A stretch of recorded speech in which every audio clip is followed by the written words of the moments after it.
Indy 500 Films presents The Legends of the Brickyard.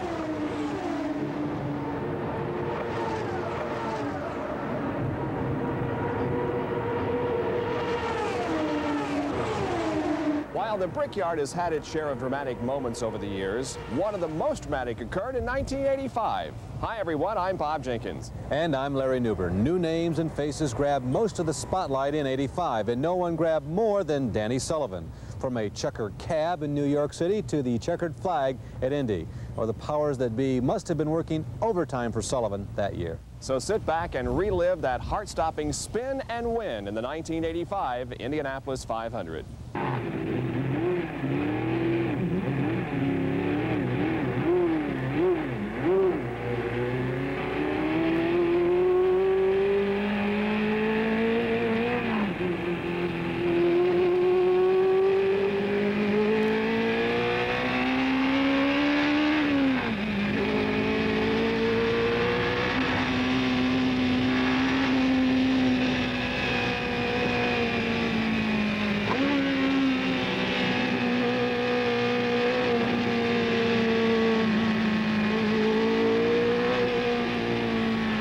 Sitting behind the wheel of an Indianapolis 500 race car.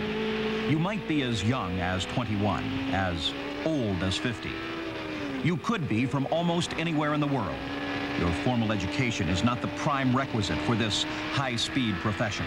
A certain mechanical aptitude is a decided advantage, but more important is coordination, depth perception, reaction time, and a certain natural rhythm which can put you in tune with your machine. If you would hope to be among the top competitors here on this famous old track, you must be able to average at least 210 miles per hour. Your physical fitness must be such as to sustain you for over 3 hours of high-speed driving. Then, perhaps, you would have the good fortune to be the first at the checkered flag. That is, if you have been able to outdrive and outthink 32 other qualified competitors.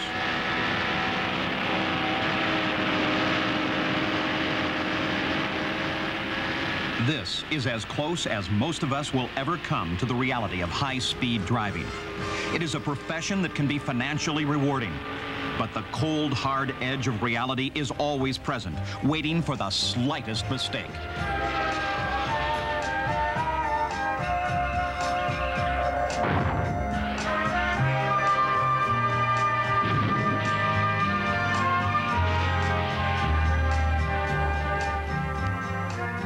Team effort is the custom in championship racing. The driver is only one of a group who must communicate the problems of high-speed competition to each other. One such effort is the Penske team. Rick Mears, on the left, won the 500 in 1979 and 1984. His teammate, Al Unser, is a 3-time winner.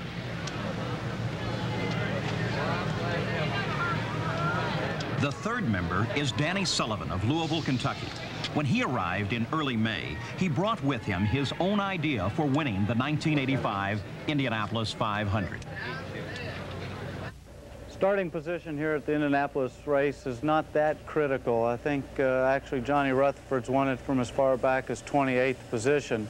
This is a 500-mile race, and really the first 400 miles is just getting yourself into position.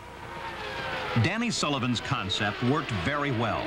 In this, his third 500, he found the key to winner's circle by employing a simple, successful strategy. In 1945, race driver Sam Hanks visited the Indianapolis Motor Speedway, closed for the 4 years of World War II, at the invitation of master mechanic Cotton Henning. And the track was solid weeds, about 2.5 to 3 feet high, the whole track. The grandstands looked like they were just ready to explode. And so we got in the car, we drove around with the swishing of the weeds and everything else, and I couldn't believe it. And anyhow, we pulled around in the front straightaway and we stopped in front of the grandstands, the two of us, and we looked at it and I says, Cotton, I think you're right. This looks like the end of Indianapolis. But after months of cleanup and repairs, the Speedway came to life for the 1946 500. Emil Andres, who drove in the race, describes the cars. There weren't any really new cars in the 46 race. They were mostly old from the 30s. and converted over two-man cars. They weren't too reliable, but 10 of them stayed running for the full distance. And I think the speed was pretty good at 115 miles an hour average.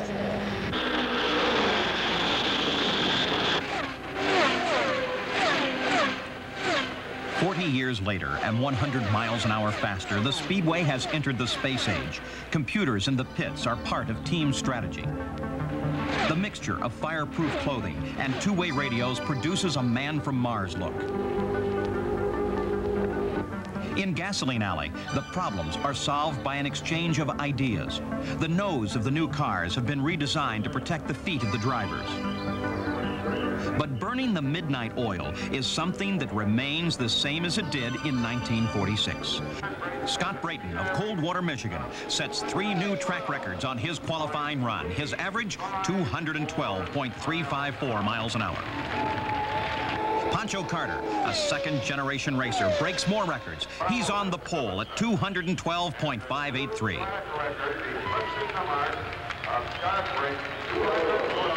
Emerson Fittipaldi is from Sao Paulo, Brazil. Roberto Guerrero is from Colombia. Arie Luijendijk from Holland. Mario Andretti, Italy. And A.J. Foyt is from Texas.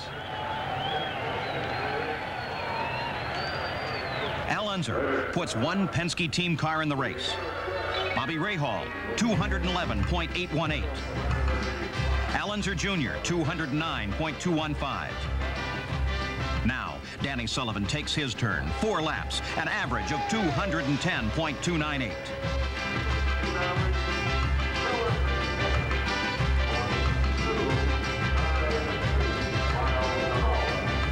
The third Penske car, Rick Mears, 209.796.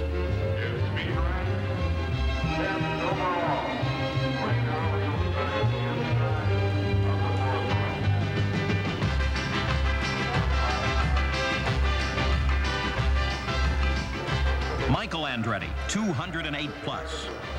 3-time winner Johnny Rutherford finally makes the field, 208.254. Dick Simon makes the race. So does his rookie driver, Raul Boesel from Brazil.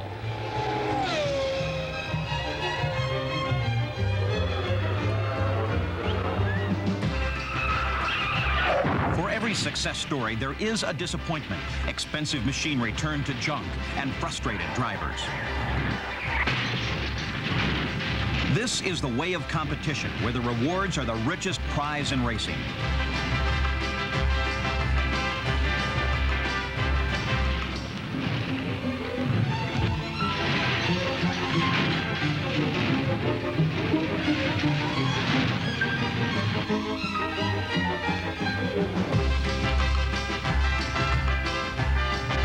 It's a tradition now, before the race, the pole winner goes for a ride in the Goodyear blimp.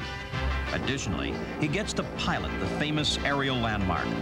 Pancho Carter flies over his home in nearby Brownsburg, Indiana, then comes back to fly over the racetrack, where he is the fastest driver in history. In capturing his only pole position at Indy, Buick driver Pancho Carter knocked the Cosworth engine out of the front starting position for the first time since 1977. It also marked the first time since 1958 that 2 different drivers held the 1- and 4-lap record. For just a few moments, it is quiet in the main straightaway. And then there is a deluge of humanity. They're coming to see the 69th running of the greatest spectacle in auto racing.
Sullivan drives George Robeson's 1946 winning car on a nostalgic lap around the track.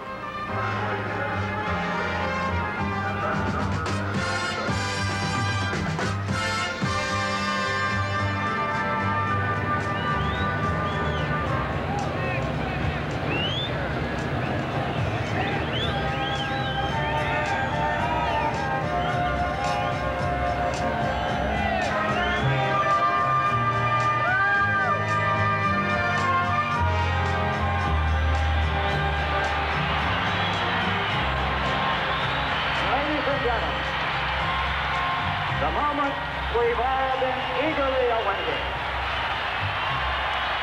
It is that time, and here to give the traditional command is the chairman of the board of the Indianapolis Motor Speedway, Mr. Tony Allman.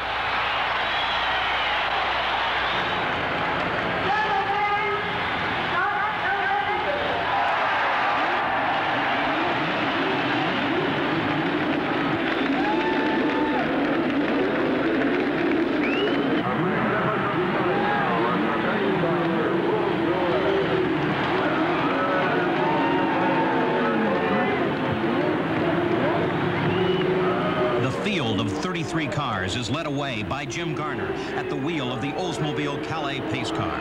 All engines are started. The day is bright and warm with no possibility of rain.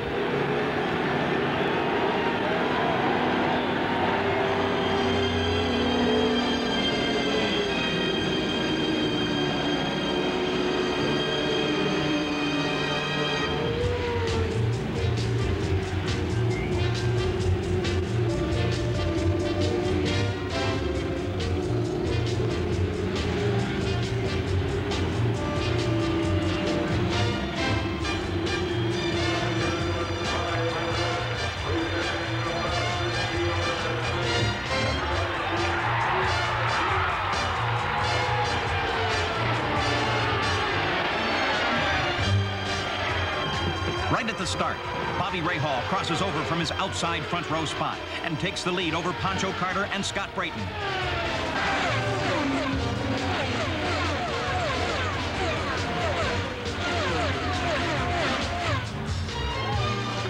Rahal dominates the race completely for the first 14 laps, with Mario Andretti, Scott Brayton, and Emerson Fittipaldi behind.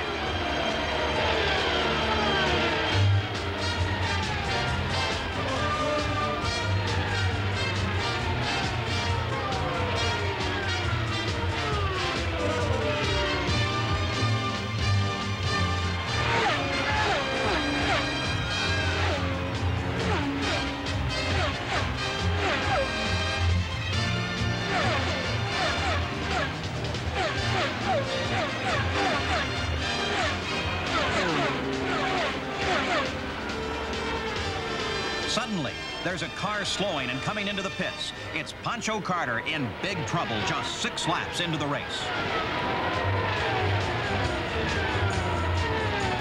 He has a leak in his oil cooler, which brings his brilliant qualifying run to nothing. It's Rahal, then Andretti, and Scott Brayton has an engine failure. Now, the first 2 cars on the front row are out. It was certainly a heartbreaking finish for Pancho Carter. He became only the 2nd pole sitter in history to finish last. The other was Cliff Woodbury back in 1929. Now, Andretti leads with Rahal second. Al Unser is followed by Danny Sullivan.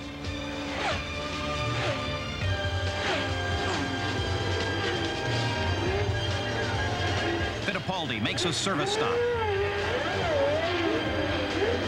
Bobby Rahal stops for fuel only.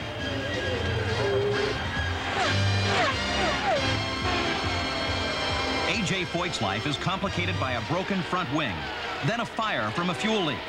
There's a few tense moments, but Foyt is out of his 28th consecutive 500. Mario Andretti continues to dominate the field, trading the lead back and forth with Fittipaldi.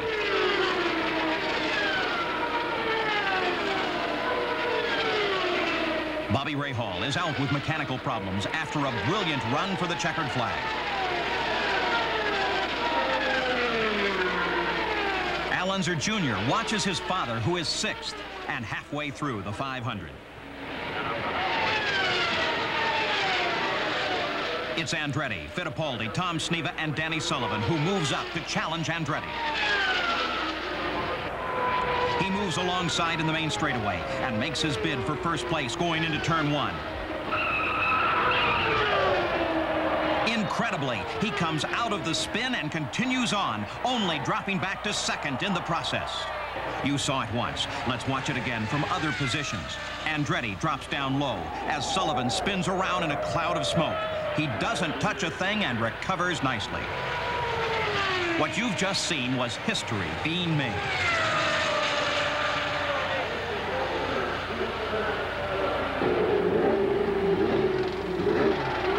After spinning like that, all of Sullivan's tires have flat spots, so he comes in for service. Believe it or not, the Penske crew changed 4 tires and added fuel, all in 19 seconds.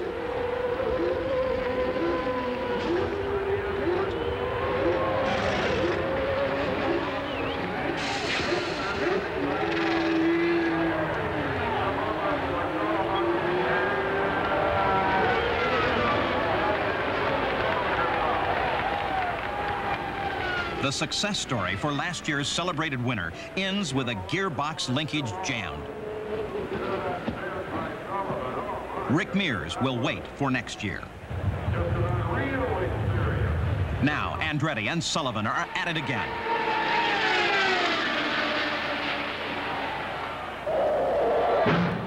Suddenly, it's Rich Vogler into the wall. Tom Sneva also spins and visits the wall. There's a big mess to clean up, and the race is slow. Andretti, with Sullivan glued to his rearview mirror. The close duel continues until Sullivan makes his move again on the 140th lap. This time, there are no mistakes. Danny Sullivan follows his own pre-race script and stays just ahead of Andretti as the laps tick away into history.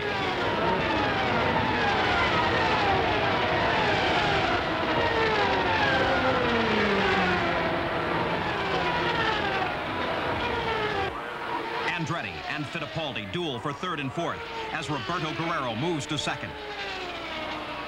John Paul Jr. crashes in turn 2. The race is slowed. Al Unser pits for fuel and tires. Andretti makes his last pit stop. Sullivan is away in 16 seconds. Both he and Andretti will go the distance. Emerson Fittipaldi comes in. He's got an engine oil leak. Out of the race, lap 188. Sullivan is running out front as the field comes to the 10-lap marker, just 25 miles away from victory. Turn 3, Bill Whittington scrapes along the wall and stops. No injury, but the race is slowed again.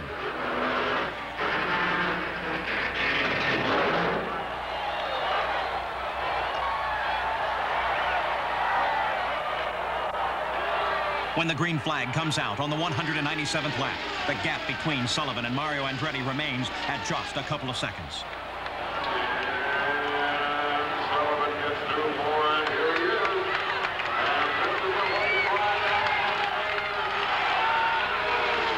The white flag, just 1 lap to go.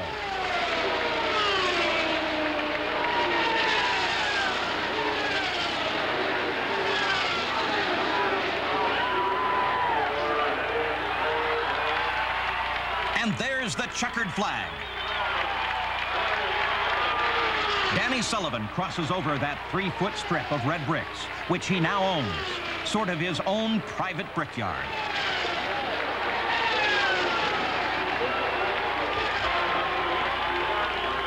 No one had to point the way. He must have been rehearsing this drive into winner's circle all month. Almost everything here has undergone one change or another over the years. And in 1985, Sullivan was the last driver to negotiate that sharp left turn into Victory Circle. The following year, a new hydraulic platform was used instead of those old ramps. Danny Sullivan has arrived at victory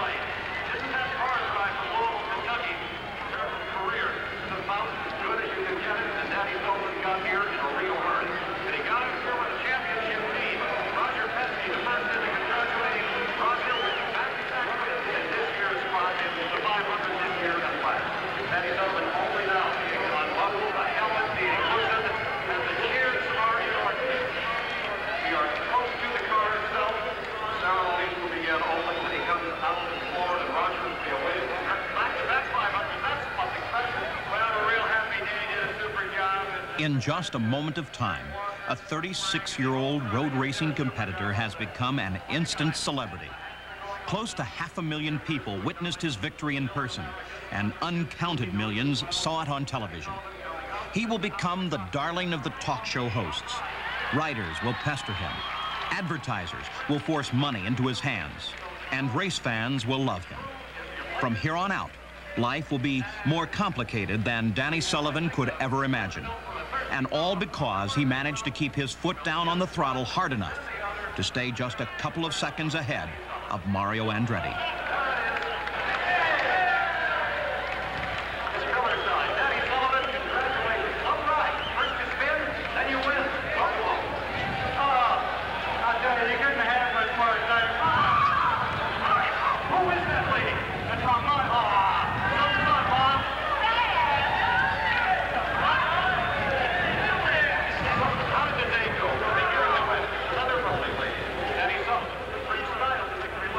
Andretti comes in.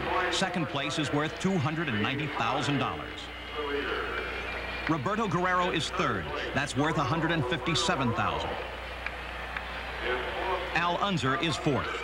The celebration continues as Sullivan rides in his new Oldsmobile pace car. There will be a profusion of other gifts, but the prize he will cherish most is that 3-foot strip of bricks, which they call Sullivan's Brickyard. At least until next year. Danny Sullivan's victory marked the second straight for car owner Roger Penske, whose cars had now won 4 of the last 7. And with the total purse more than $3 million, Sullivan was the first man to take home more than $500,000 for himself. Sullivan's teammate Rick Mears was also quite a story. Despite suffering severe foot injuries 8 months earlier that barely enabled him to walk, Mears ran at Indianapolis and went on to win the Pocono 500 later. That was the 8th straight year in which he had won at least one IndyCar race. And Dutchman Arie Luyendyk became the 3rd straight foreigner to win Rookie of the Year honors. I'm Bob Jenkins. And I'm Larry Newber. By the way, the front row isn't always such a good deal. Carter, Brayton, and Bobby Rahal on the front row were among the first 7 cars out of this year's race. Well, we hope you have enjoyed the 1985 Indianapolis 500. Be with us again for our looks at the legends of the Brickyard.